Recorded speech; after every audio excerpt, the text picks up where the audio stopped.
एबे संपूर्ण खबर लगाण वर्षार जलार्णव होईछि कामाक्षनगर रामियाली नदी गर्भरे थिबा कपिलेश्वर मंदिर। मंदिर भितरे पानी पशिबारु कपिलेश्वर महादेवंक पूजा प्रभावित होईछि। आउ बाध्य होई कपिलेश्वरंकु मंदिर बाहर को अणा जाई एक अस्थायी घरे रखी पूजा करा जाउछि। एपटे भोग मंडप ठारू मंदिर पर्यंत कम उच्चता विशिष्ट एक पोल निर्माण होइथिबारु लगाण वर्षा हेबा द्वारा एही पोल उपरे मध्य प्रखर स्रोतरे पानी प्रवाहित हेउछि। फल पूजकों ठारू साधारण भक्त मंदिर को दर्शन पर जापार नथिबा देखिबा पई मिलिछि। प्रत्नतत्व विभाग हाथ में यह मंदिर रक्षणाबेक्षण दायित्व रही।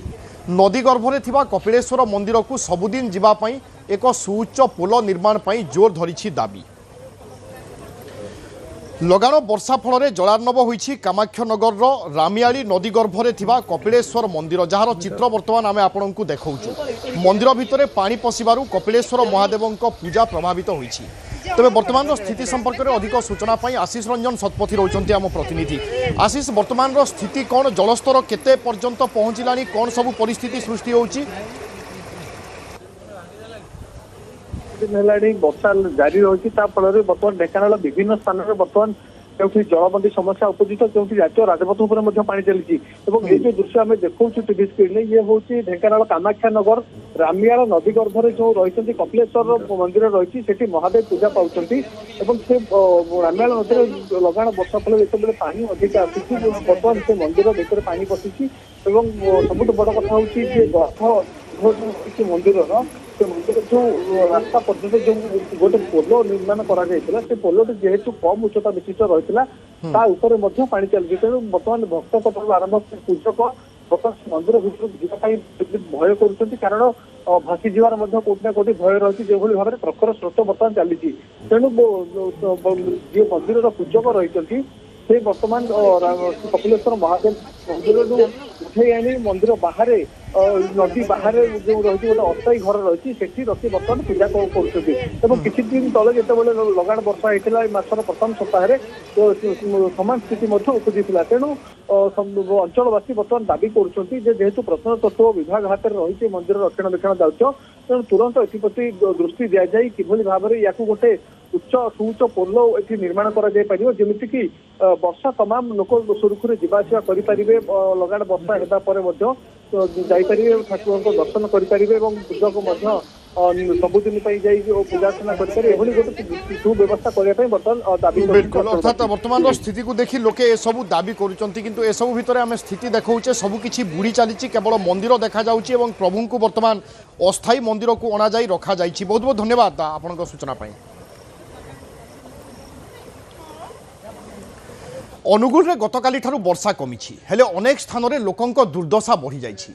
एभली एक दुखदायक घटना देखा मिली अनुगुल जिलार बरपाड़ ब्लॉक हरिजन साहिर जड़े व्यक्तिंकर मृत्यु होइथिला आउ तांको अंतिम संस्कार पई गाँ श्मशान को निया जाइथिला। गाँ ठारू श्मशान किछि दूर रे रहिछि हेले श्मशान रास्ता रे छातीए वर्षा पानी जमी रहिछि। तेणु पानी भितरे मृतदेह को लोके बोही श्मशान पर्यंत जाइथिले।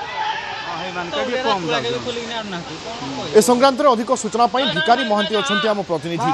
भिकारी कहार मृत्यु होइथिला, तांको परिचय कौन एवं कौन सब स्थिति उपजिला, किभली भाव में अंतिम संस्कार करागला?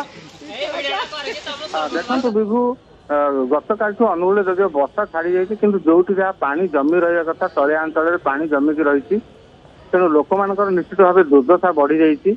एमती गोटे घटना आम देखा पाइलु अनुगुल जिलार बरपाड़ ब्लॉक नुआहाटा हरिजन साहि से साहिर जड़े व्यक्ति देहांत होगला किंतु देहांत है से गाँ श्मशान को लेकिन अंतिम संस्कार करने सब प्रकार व्यवस्था करागला। तो गाँ ठारू पाखापाखि 1-2 किलोमीटर दूर में श्मशान।